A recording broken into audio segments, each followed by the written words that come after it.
నమస్కారం. ఈటల రాజేంద్రన్ అన్న గారు, ఈటల రాజేంద్ర అన్న, మీకు సమాజంలో ఒక మంచి పేరు ఉంది. మీరు కమ్యూనిస్టు నాయకుడని, నక్సలైట్లలో పనిచేసిండని, సౌమ్యుడని మీకు గౌరవం ఉంది తెలంగాణ ప్రాంతంలో. ఆ యొక్క పేరును సర్వనాశనం చేసుకున్నావు నువ్వు. ఈరోజు నీకు పిచ్చిలేసినట్టుగా, ఒక సైకోగా తయారైనట్టుగా ముఖ్యమంత్రి రేవంత్ రెడ్డి గారిని పట్టుకొని ఏ కారణం చేత కొడుక అని అంటున్నావు, ఏ కారణం చేత అతన్ని తిడుతున్నావు, దానికి వివరణ ఇవ్వాలి. ఏమిస్తున్నావు ఈ సమాజానికి? నీవు కొడుక అనే భాష ఇదేనా నీ సంస్కారం? ఇదేనా ఈ సాంప్రదాయం? ఇదేనా నీవు కమ్యూనిస్ట్ ఉద్యమాల్లో నేర్చుకున్నది? ఇదేనా నీవు బడుగు బలహీన వర్గాలకు చెప్తున్నది? నీవు ఒకవైపు బీజేపీ పార్టీలో ఉన్నావు, టీఆర్ఎస్ పార్టీ నిన్ను కేసీఆర్ గారు బలవంతంగా నేరారోపణ చేసి నేను బయటికి నెట్టేస్తే, ఆ సమయంలో పిసిసి ప్రెసిడెంట్గా ఎన్నికైన రేవంత్ రెడ్డి గారు ఈటల రాజేందర్ గారు గెలవాలని చెప్పేసి హుజురాబాద్ నియోజకవర్గంలో క్యాండిడేట్ పెట్టినా మేము అక్కడ గెలవలేని పరిస్థితి ఉన్నది. ఈటల రాజేందర్ గారు గెలవాలి, ఖచ్చితంగా టీఆర్ఎస్కు బుద్ధి చెప్పాలని చెప్పేసి అని చెప్పినప్పుడు చాలామంది టీవీ ఛానల్స్ వాళ్ళు, అదే రకంగా ప్రజలు రేవంత్ రెడ్డి గారిని అవమానపరిచింది. నీవు మొట్టమొదటి పిసిసి పీఠం ఎక్కినవు, ఓటమి చవి చూసినవు, ఇదేనా నీ యొక్క రాజకీయ నీతి అని చెప్పేసి రేవంత్ రెడ్డి గారిని అవమానపరుస్తూ మాట్లాడారు చాలా టీవీ ఛానల్స్, చాలామంది నాయకులు. కానీ రేవంత్ రెడ్డి గారు ఈటల రాజేందర్ గారు గెలవాలి అని చెప్పేసి మానవీయ కోణంలో ఒక రాజనీతి యజ్ఞుడిగా నిన్ను గెలిపించిన సంగతి మర్చిపోయినండి. ఆ రోజు కాంగ్రెస్ పార్టీ రేవంత్ రెడ్డి గారు గట్టిగా హుజురాబాద్ నియోజకవర్గంలో పనిచేస్తే మీరు గెలుస్తారా? మీరు గెలవగలుగుతారా?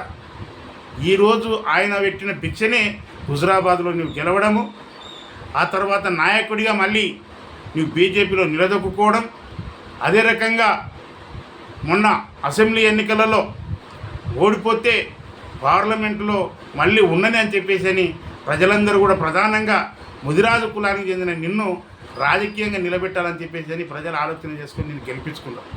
కానీ నీవు ఈరోజు ఏం మాట్లాడుతున్నావు? నీతి తప్పిపోయినావు, నిజాయితీ తప్పిపోయినావు, కుహాన రాజకీయ నాయకుడిగా తయారైనవు నీవు ఈటల రాజేంద్రన్న గారు. ఈరోజు ఉన్మాదిగా రేవంత్ రెడ్డి గారి పైన నీవు అక్కసుగత్తు మాట్లాడడంలో ఎలాంటి అర్థం లేదు. అసలు మేమే చాలా విస్మయం చెందుతున్నాం, ఎందుకు రేవంత్ రెడ్డి గారి గురించి ఈటల రాజేంద్ర గారు బూతులు మాట్లాడుతున్నారు? ఆయన చేసిన పాపమేంది? పోయిన ప్రభుత్వం ఏదైతే టీఆర్ఎస్ ప్రభుత్వం ఉన్నదో ఆ ప్రభుత్వ హయాంలో దాదాపుగా 8 లక్షల కోట్ల రూపాయలు అప్పులు చేసింది. ఆ అప్పులకు వడ్డీ కట్టలేకపోతున్నాము. ఈరోజు నెలకు మన యొక్క బడ్జెట్ 18,500 కోట్లు వస్తున్నాయి, అందులో 6,500 కోట్ల రూపాయలు వడ్డీలకు కిస్తులకే పోతున్నాయి అని చెప్పేసి నిజాయితీగా, నిర్భయంగా, ధైర్యంగా చెప్పిన ముఖ్యమంత్రి ఈ యొక్క దేశంలో ఎవరన్నా ఉన్నారంటే అది రేవంత్ రెడ్డి గారే.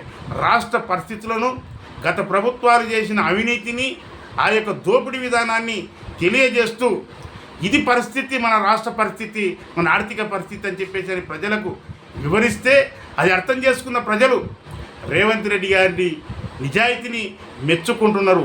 ఇది చూసి నీవు అక్కసుతో విషం ఎలగక్కుతూ కొడుకా అని చెప్పేసి మాట్లాడుతున్నావు ఈటల రాజేంద్రన్న గారు. మీరు ఇది నీకు తగదు. నీవు అనుకుంటున్నావు రేవంత్ రెడ్డిని తిడితే హీరోని అవుతాను అని చెప్పేసి అనుకునేవో. నీకు ఎవరు చెప్పినో పరికిమాలోడు, కానీ అది తప్పది.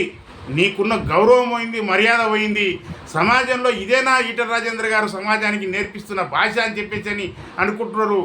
ఈరోజు నీవు బీజేపీలోకి వెళ్ళిపోయిన తర్వాత నీచపు నికృష్టపు రాజకీయాలకు తెరలేపినవు. ఆ రోజు రేవంత్ రెడ్డి గారు బీజేపీని పల్లెత్తి మాట కూడా అనలేదు. గత ప్రభుత్వం చేసిన దోపిడీ విధానాన్ని వివరించిండే తప్ప నిన్నే కానీ నీ భారతీయ జనతా పార్టీ కానీ మాట్లాడలే. ఈరోజు నీవు బీఆర్ఎస్ పార్టీ మీద నీకు ప్రేమ సావనట్టుంది కనుకనే బీఆర్ఎస్ పార్టీని రేవంత్ రెడ్డి గారు తిడుతుంటే దాన్ని వెనకేసుకొని వస్తూ ఈరోజు రేవంత్ రెడ్డి గారిని తిడుతున్నామంటే ఆ యొక్క పార్టీ మీద నీకు ప్రేమ పోలేదు, మీరు కూడా కలుసుకొని ముందుకు సాగాలని ప్రయత్నం చేస్తున్నట్టు చాలా స్పష్టంగా కనపడుతుంది. రేవంత్ రెడ్డి గారిని తిట్టడం అంటే ఆకాశం మీద ఉమ్మేస్తే తిరిగి ముఖం మీదనే పడ్డట్టు ఉంటుంది. ఈటల రాజేందర్ గారు, మీరు గమనించండి, మీరు మర్యాద పోగొట్టుకున్నారు, మీకు విలువ లేకుండా చేసుకున్నారని చెప్పేసి విజ్ఞప్తి చేస్తున్నా. నీవు సమాజానికి సమాధానం చెప్పకుండా నీకు మనసంటూ ఒకటి ఉంటుంది. రేవంత్ రెడ్డి నేను ఎందువరకు తిట్టానని చెప్పేసి నీ మనసంటూ నీకు ఒకటి నిన్ను ప్రశ్నిస్తుంది. గమనించుకో సుమా అని చెప్పేసి విజ్ఞప్తి చేస్తున్నాను. నిన్ను ఎవడు ముట్టడి చేయడు, నీ మీదకి ఎవడు కూడా రాడు, నీ విలువ నీవే పోగొట్టుకున్నావు అని చెప్పేసి విజ్ఞప్తి చేస్తున్నా. ఈరోజు రాష్ట్రాన్ని గాడిలో పెడుతున్న ఏకైక వ్యక్తి రేవంత్ రెడ్డి గారు. రాష్ట్ర పరిస్థితులను దృష్టిలో పెట్టుకొని అభివృద్ధి సంక్షేమ కార్యక్రమాలు ఒకవైపు చేస్తూనే ఈ యొక్క అవినీతి ప్రభుత్వం చేసిన ఆగడాలను అన్నిటిని కూడా సక్రమంగా చేసుకుంటూ రాష్ట్రాన్ని గాడిలో పెడుతున్న ఈ సమయంలో ఉద్యోగ సంఘాలకే కానీ మరియు డిమాండ్ చేసే వ్యక్తులకే కానీ తను సూచన చేసిండు రాష్ట్ర పరిస్థితి ఈ రకంగా ఉందని చెప్పేసి మాట్లాడితే నీవు దాన్ని ఇతనికి ఎక్కడ క్రెడిబిలిటీ పోతుందో, ఎక్కడ ఇతను నిలదీసే వ్యక్తులు లేకుండా పోతాడని చెప్పేసి ఒక బీసీ సామాజిక వర్గానికి, ముదిరాజ్ సామాజిక వర్గానికి చెందిన నీవు ఈరోజు గలమెత్తి మాట్లాడితే ప్రజలు నమ్ముతారనుకుంటున్నావా? ఈటెల గారు, ఇది యొక్క కుహాన నీతి తప్పిన నికృష్టమైన రాజకీయం నువ్వు చేస్తున్నావని చెప్పేసి స్పష్టంగా అర్థమైంది. ప్రజలు నీకు తగిన సమయంలో తగిన గుణపాఠం చెప్తారని చెప్పేసి విజ్ఞప్తి చేస్తున్నా. ప్రపంచంలో ఏ మూల ఏ క్షణం ఏం జరుగుతుందో వేగంగా తెలుసుకోవడానికి తొలి వెలుగు వాట్సాప్ ఛానల్ని ఫాలో చేయండి.